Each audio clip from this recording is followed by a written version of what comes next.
Science log stardate 98,041.53.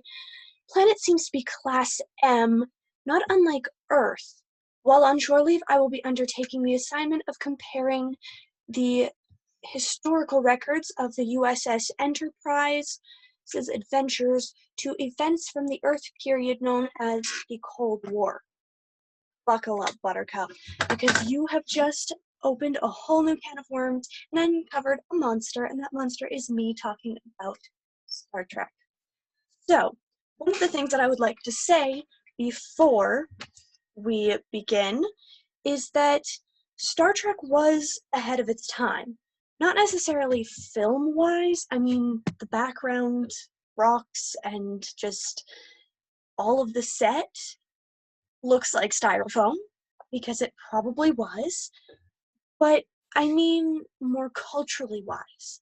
I mean, Star Trek was one of the first shows to have an interracial kiss on screen, and it had a Russian character who was a good guy. That's still pretty rare. So before we begin, we are going to have some background information. Star Trek, the original series, first aired September 8th, 1966, right in the midst of the Cold War. Now, if you have watched any American television that is at least a few years old, you will see that the American is usually the amazing hero, and the bad guy is usually Russian. The original MacGyver series is an example of this. Russians are bad, America's good. Literally any minor villain, thug, or goon, they're all Russian. And they can never let the Russians get their hands on whatever it is that they're trying to steal themselves. So, this is pretty common. But then we have Star Trek. Star Trek has our favorite character, Chekhov, who is a Russian, and he's a good guy. He's a part of the Federation. So this kind of breaks the stereotype a little bit. However, he does claim that absolutely everything was somehow made in Russia. So, if the show was created in the midst of the Cold War, why doesn't it follow this trend quite as much? Why is Chekhov a good guy? Well, for one thing, Star Trek is all about hope for a better future, where everyone is on an equal playing field, and humanity isn't concerned with things like racism, sexism, gender roles. All humanity cares about is exploration and knowledge and cooperation. Another reason is that Gene Roddenberry, the creator of Star Trek, made a point of trying to ensure that the entirety of Star Trek was not a parallel to the Cold War. But art tends to reflect the times that we are going through, even though we may not try to let it affect it. So certain episodes may or may not be parallels. Well, I've dug up a few of these, so let's get to how Star Trek actually does reflect the Cold War. And it is a little bit more subtle than most of the television shows of that era. Let's start with the obvious. The United Federation of Planets represents America. The US of A, of course, the indisputable good guys. So, now let's continue. Who's the bad guys? Well, the Klingons, right? So, who do they represent? Well, it's the Cold War. So, in any American television program, it's probably the USSR. That's right, the Soviets. So this is reinforced by the fact that the spin-off movie about the fall of the Klingon Empire came out while the real world saw the fall of the Soviet Union. So we have our Americans as the Federation and our Klingons as the Soviets. But there's another villain in Star Trek, one that hasn't made peace with the Federation by the next generation. The Romulans, who we don't know much about. We learn more about them in the sequel shows. But let's focus on the original series. We can assume that they parallel communist China. While the Federation and the Klingons are the highest powers at the time, and the most relevant powers to what we're talking about, the Romulans creep in occasionally as a second power, much like China, while the US and the Soviet Union stole the spotlight.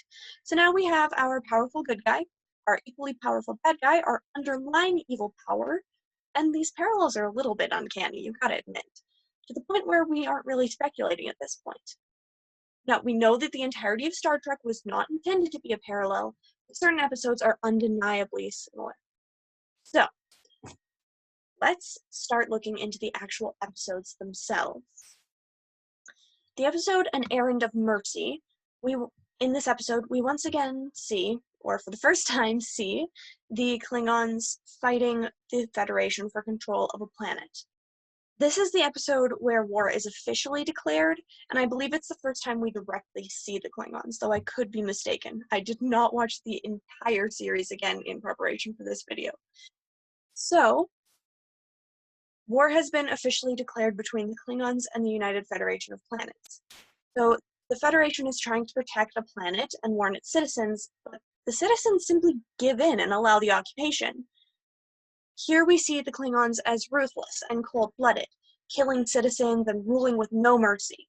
And rising against them, we have Kirk and Spock, the good guys who only want to liberate the people and spread the ideals of freedom. Similar to how the states sold their side of the story and justified their involvement in so many other countries. We see at the end of the episode that the Federation's actions were not actually helpful, though they weren't necessarily harmful either. And in many cases, the United States interference actually did do some harm that we're still seeing today.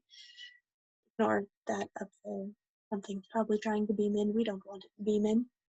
So the next time the Klingons make an appearance, that's more than a passing mention, is in the episode Friday's Child. Basic overview of the episode, McCoy is part of a medical assistance team. You can see him in the corner there. He's the one in the blue, because he's the medical officer. He's part of a medical assistance team on a planet called Capella 4. While the rest of our heroes arrive on the scene, they find a Klingon already with the inhabitants of this planet. Basically, both sides want to sway the locals to join their side in order to sign a treaty for mining rights for the planet. And the Klingons use a fake distress signal to draw the Enterprise away from the planet, stranding the party that's already there. They also threaten to kill anyone who has and uses weapons against them on the planet.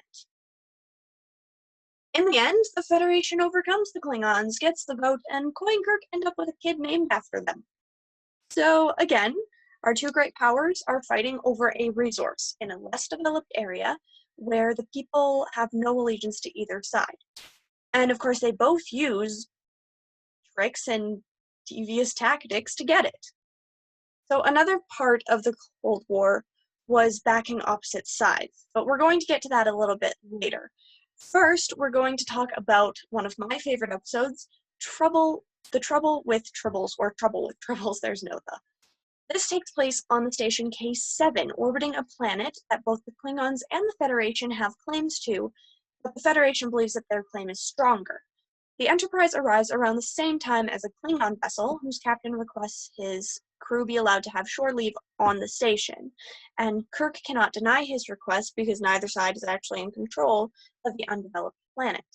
Basically, whichever side can prove that they can develop the planet better will be given control of the planet.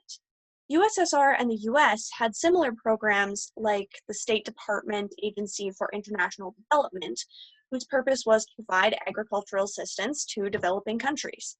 Another aspect of the Cold War that is mirrored in this episode is espionage. There's a Klingon posing as a human, working as the assistant to the manager of the station, and he poisons the grain that is supposed to be used to develop the planet. This could be a reference to the agents sent to infiltrate the United States during the Cold War, another common theme in movies and TV shows from this time. Now, the next episode we're going to discuss is probably the most telling of all of these episodes. A private little war takes place on the peaceful... That's Trouble with Tribbles. Okay. The next episode takes place on a fairly primitive planet that the people on this planet are only just now getting to the point where they're forging iron. However, it is uncovered that the Klingons are providing the villagers with flintlocks so that they can attack the hill people. This leads to Kirk violating the Prime Directive and providing the hill people with rifles, because that's how we solve problems. Violence with more violence. More guns. That is a discussion for another day. Back to what I'm saying today. The Prime Directive, just so you know, basically states that you cannot interfere with the development of other societies until they reach a certain point in their development. And this society definitely has not reached that point in their development. Okay? Not even close. So basically, each side is backing an opposing opponent. Opposing opponent. My goodness. That's repetitive. And they're providing them with weapons. Now, where have we seen that before? Vietnam? Multiple countries in the Cold War? There is more to this episode. They do talk about morals and how both sides may have been wrong and that the Enterprise wasn't actually as good as we think, but not very much. So moving on, the Day of the Dove. Now, what did Dove stand for? Peace. Well, guess what? This episode starts in the opposite direction of its title. Basically, Chekhov unexpectedly attacks a group of Klingons while he and Kirk are surrounded on Beta 12A, which is a human colony, but there are no colonists. Go figure. This is explained by the fact that Chekhov's attack is explained by the fact that they killed his brother, who, unless I'm mistaken, has never been mentioned before this episode, but whatever, it's irrelevant. So they end up surrendering, Kirk and Chekhov, not the Klingons, and they manage to warn Spock back on the Enterprise and trick the Klingons and take them prisoner. But then some entity, we're going to call it an entity, some entity is able to take over the ship and traps everyone in the lower decks and somehow gets rid of all their weapons, but replaces them with bladed weapons so that they can continue to fight. So everybody's fighting on the Enterprise, and then Kirk gets away from the fighting, and he manages to save the Klingon in charge's wife from Chekhov, who has been acting really shady around her. And together, Kirk and the wife lady appeal to the Klingon leader to stop the fighting, because all of this makes complete sense. Just wait. It makes less sense in a minute. So then they decide to be nice to each other. Here's the peace part. And while they're having peace, this somehow makes the entity go away. How does this connect to the Cold War? Well, we have not talked about the part that actually does yet, so let me get there. So what actually connects to the Cold War in this episode is the fact that during all the fighting and during everything that happens in this episode, it is revealed that both sides are using some pretty heavy propaganda, which was a huge part of the Cold War, and I'm pretty sure every other war that ever happened.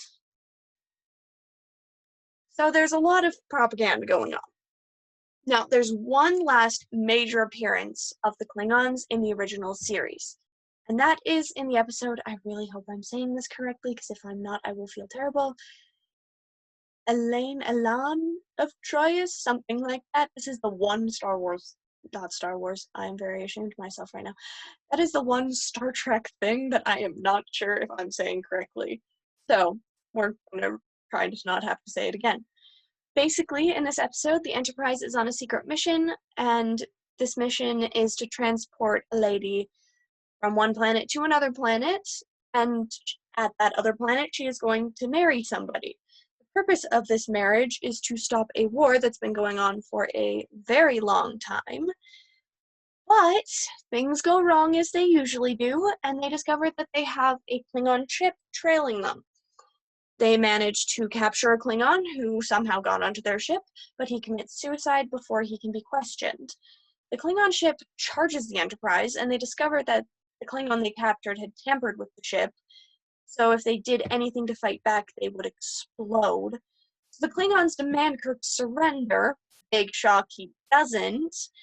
And when they're questioning why the Klingons are so interested in a minor system, which is the system that they're currently in, they discover that the system produces dilithium crystals, which our heroes use to repair their ship's engine. They escape to complete their mission, and somehow they get rid of the Klingons. I think they just outrun them. I'm not entirely sure. It's not too clear.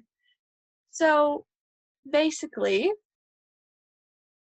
Klingons were very faceless in this episode, much like the USSR were during the Cold War. It was not really a face-to-face fight most of the time. So, if we take a closer look at the Federation's motives, we see that they don't really want peace in the warring areas for the sake of the people, but for their own gain. In this case, the dilithium crystals. This can be seen in the US in the Cold War, and still, though often they were after oil, not dilithium crystals.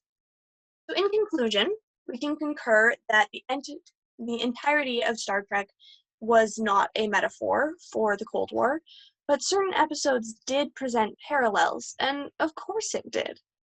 It was made in a time where the Cold War was happening, so of course they took from that a little bit. Also, Star Trek is all about observing the human condition. Gene Roddenberry said this himself. At the time of the show's creation, a case study in the human condition was in full swing, the Cold War. It's an amazing case study in the human condition. Thank you for watching, and I hope you found this both amusing and informative. Well, I think that's everything, so beam me up.